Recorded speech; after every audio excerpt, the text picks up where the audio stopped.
Hello, I'm Bert Oliver, and welcome to Bowie News and Views. And co-host John Rouse, co-anchor, I hope still a friend.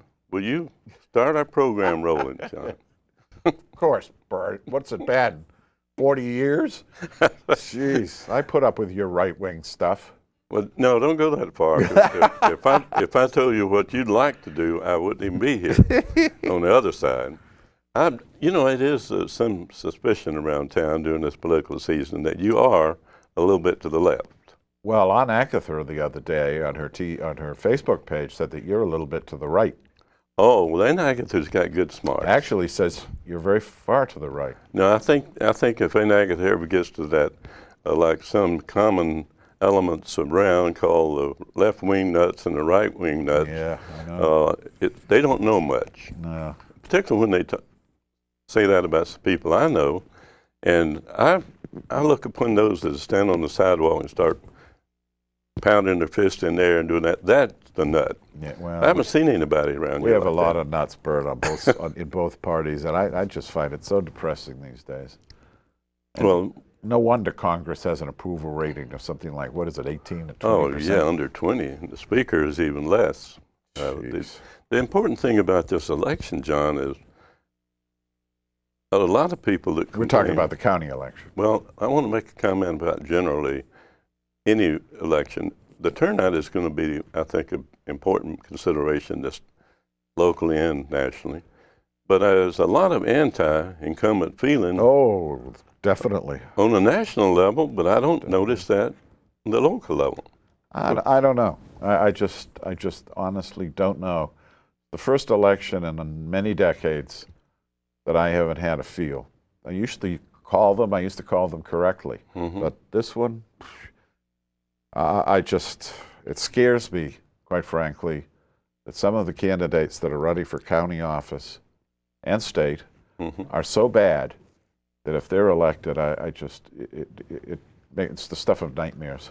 Yeah, you can kind of get a hint, John, and you're right. You've seen so much of this over the years, and I've tried to be pretty observant about. Well, you were part of it a decision. couple of times. Yeah, and I know what happened in some campaign, and it seemed to be so actually unreal that even in a small local campaign there was crazy things like signs being torn down. That's still going on, Bert. Is it?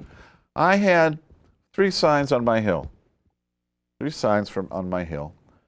One candidate for county executive, Mm-hmm. one for delegate, and one for state senate. And I woke up last week. Remember when it was raining like mad? Yeah. I woke up and there's an opponent of Senator Doug Peters had the audacity, or his staff had the audacity, to just plant 2 of his signs on either side of my array. Wow. And I almost killed myself. I went down in the pouring rain down the hill and I yanked those up. And And they're still sitting there. They can pick them up if they want to. But can you imagine not even asking permission? I've heard And of I that. understand these games are being played all over the county. They are, and on the sign thing, John, when I came by town center last week, Yeah. I told you about Yeah. that.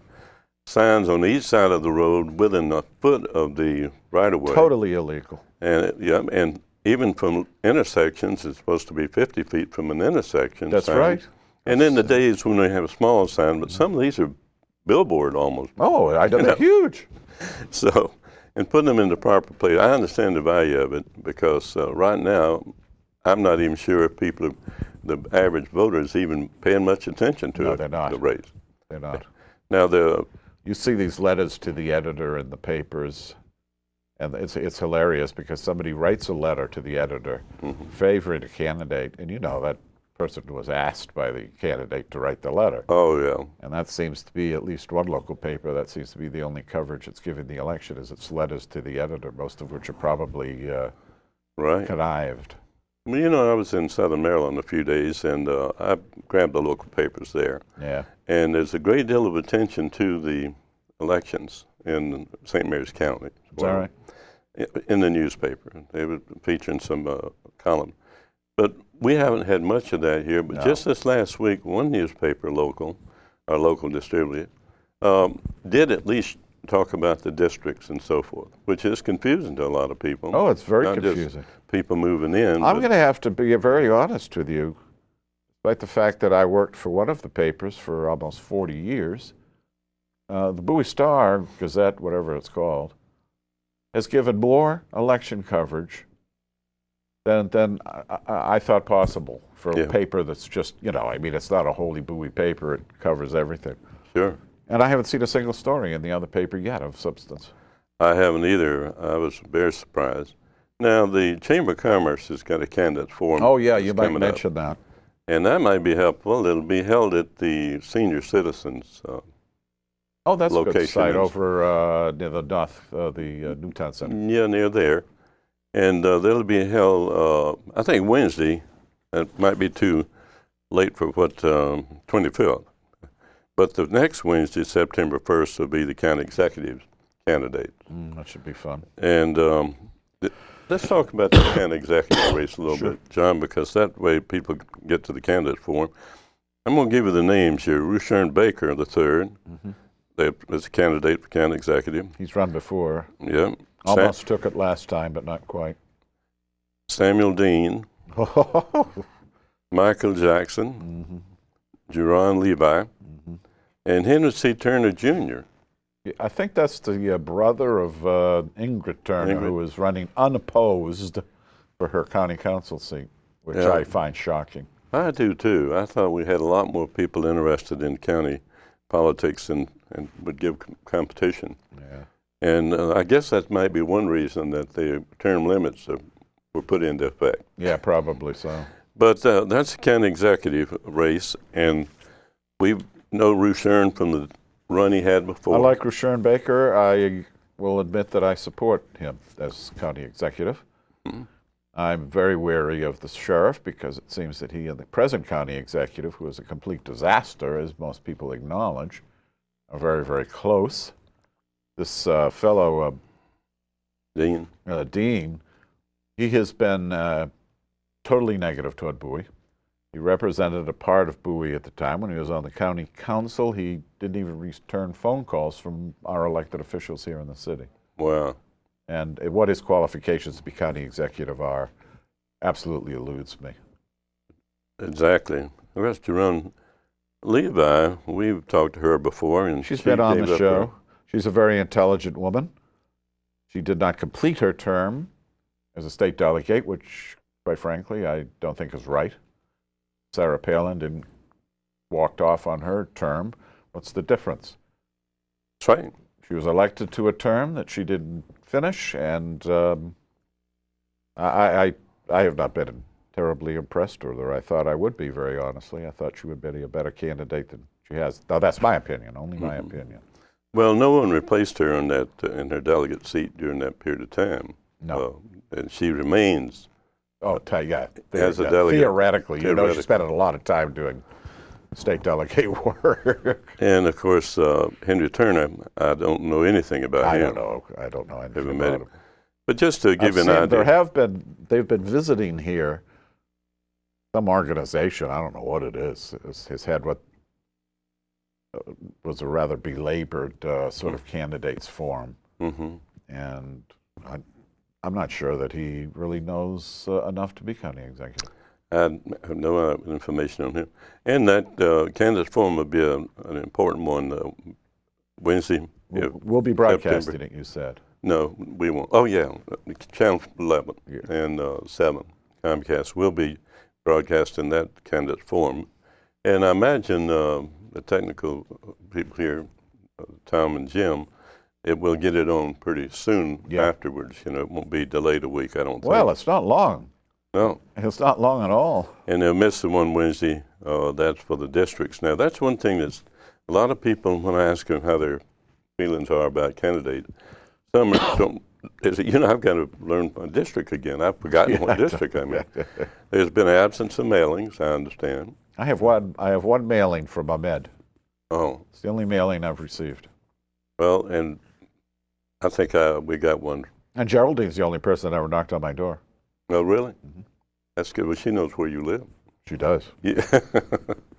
And maybe others do too. But the important thing is for Bowie particularly, 23 and 23B. I want you to just quickly count, John. On 23, for the Senate seat, there's 4 people running. And Mike Anderson, that's for the Senate seat. Whoever he is. Yeah, I don't know what he's done. Darrell Carrington, heard a little bit. Very nice guy, but I don't think he's up to par for that seat. I think it'd be hard to outbeat Doug Peters. Sure. There's my other bias. Bobby Henry, running again. Jerry Devlin, I bet it's I think it was Jerry Devlin, but somebody called him the cicada of politics because he materializes every 4 years and then you never see him again.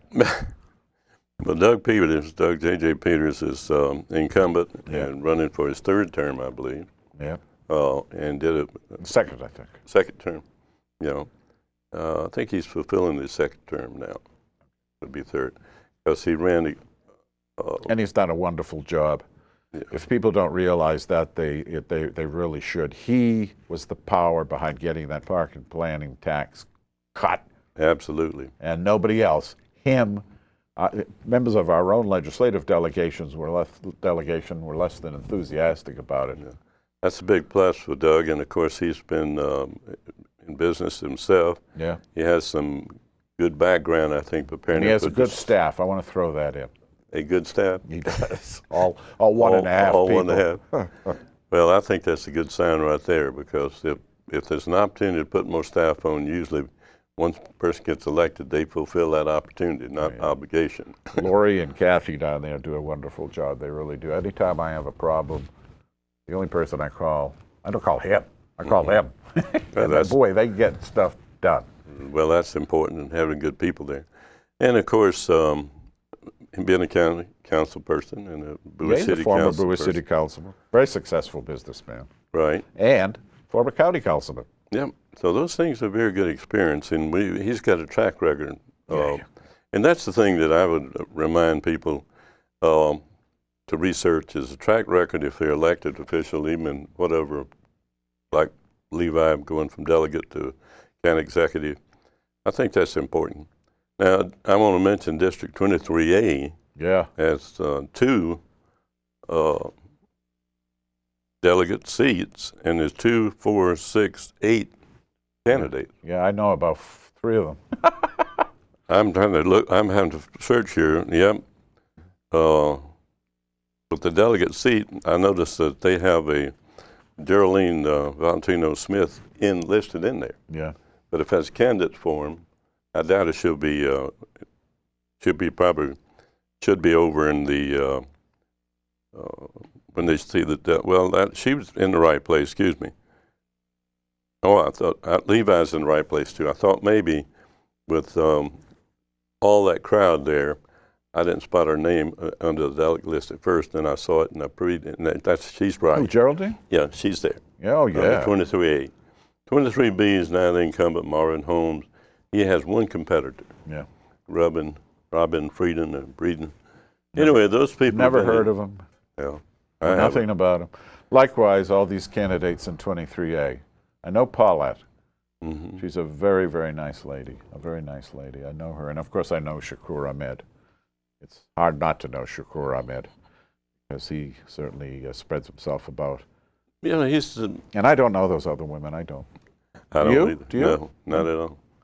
They haven't made any effort to make themselves known. No, not to my knowledge. And of course, signs. We're talking about signs that you had some experience with there. Yeah.